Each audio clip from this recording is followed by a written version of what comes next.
Salam, selamat pagi saudara sekalian. Senang bisa kembali berjumpa dengan saudara dalam acara Light of Revival, renungan firman Tuhan yang akan memberkati kita sepanjang hari ini. Mari kita melihat kisah para rasul 1 ayat yang ke-8. Tetapi kamu akan menerima kuasa kalau Roh Kudus turun ke atas kamu, dan kamu akan menjadi saksiku di Yerusalem, di seluruh Yudea dan di Samaria sampai ke ujung bumi. Menjadi saksi Kristus. Saudara-saudara yang terkasih dalam Tuhan Yesus Kristus, ini ayat yang baru saja kita baca, ini adalah peristiwa pencurahan Roh Kudus. Dan ayat ini berbicara bahwa ketika Roh Kudus turun ke atas kamu, kamu akan menjadi saksiku. Berarti saudara, untuk menjadi saksi atau bisa bersaksi, kita membutuhkan kuasa dari Roh Kudus. Lalu saudara, kuasa seperti apa yang Roh Kudus berikan?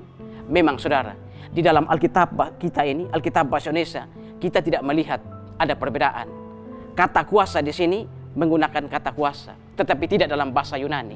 Di dalam bahasa Yunani, kata kuasa yang digunakan ada dua. Yang pertama adalah exousia. Exousia, semua manusia memiliki kuasa itu. Presiden memiliki exousia untuk mengatur menteri-menterinya. Gubernur memiliki exousia untuk mengatur bawahan-bawahannya. Tukang parkir memiliki kuasa atau exousia, yaitu untuk mengatur kendaraan. Tukang cukur pun dia memiliki kuasa atau exousia ini. Bagaimana ketika dia menggunting rambut seseorang, dia bisa memutar kepala orang ke kiri, ke kanan, ke belakang. Tetapi kuasa yang diberikan oleh Roh Kudus, ini bukan exousia, tetapi kuasa, kata kuasa yang digunakan adalah dunamos.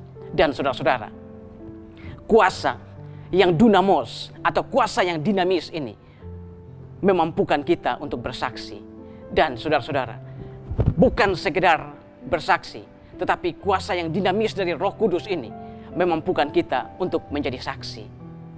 Ketika kita bersaksi, kita bukan hanya sekedar berbicara. Kalau orang yang menjadi saksi, maka seluruh eksistensi kehidupannya harus menjadi berkat bagi orang lain. Bagaimana kalau kita bersaksi, berarti kita hanya berbicara. Tetapi ketika kita menjadi saksi, maka ada perubahan eksistensi dalam kehidupan kita. Menjadi saksi berarti kehidupan kita harus menjadi berkat bagi orang lain. Berarti ketika kita ada di jalanan, kita bisa menjadi saksi. Ketika kita di tempat kerja, kita bisa menjadi saksi. Ketika di pasar, kita bisa menjadi saksi. Ketika kita ada di mana saja dalam kehidupan ini, kita bisa menjadi saksi. Jadi kita bukan sekedar bersaksi, tapi kita bisa menjadi saksi. Lalu bagaimana kita menjadi saksi atau hidup kita menjadi kesaksian bagi orang lain? Hidup kita ini, saya dan saudara, hidup kita harus seperti terang dan garam. Apa artinya menjadi terang dan garam? Menjadi terang dan garam artinya dimanapun kita berada dalam kehidupan ini, kita harus berdampak positif pada lingkungan di mana kita berada. Dan saudara-saudara, ketika Roh Kudus dicurahkan kepada kita, ketika Roh Kudus diberikan untuk kita, kita mampu untuk bersaksi dan menjadi saksi dimanapun kita berada. Hidup kita harus menjadi kesaksian bagi orang lain, agar orang bukan hanya mendengar kesaksian kita, tetapi lebih daripada itu, hidup kita harus menjadi kesaksian atau berdampak positif bagi lingkungan. Biarlah saudara, pagi hari ini kita belajar dari ayat firman Tuhan ini, agar kita bukan hanya bersaksi, tetapi hidup kita menjadi kesaksian bagi banyak orang. Biarlah dengan firman Tuhan pagi ini, saya dan saudara mau bersaksi dan mau menjadi saksi. Dan menjadi saksi, hidup kita harus seperti kata-kata Yesus di dalam Matius 5 ayat yang ke-16. Biar orang lain melihat perbuatanmu yang baik dan memuliakan Bapamu yang di sorga. Amin. Tuhan, terima kasih untuk firman-Mu pagi hari ini.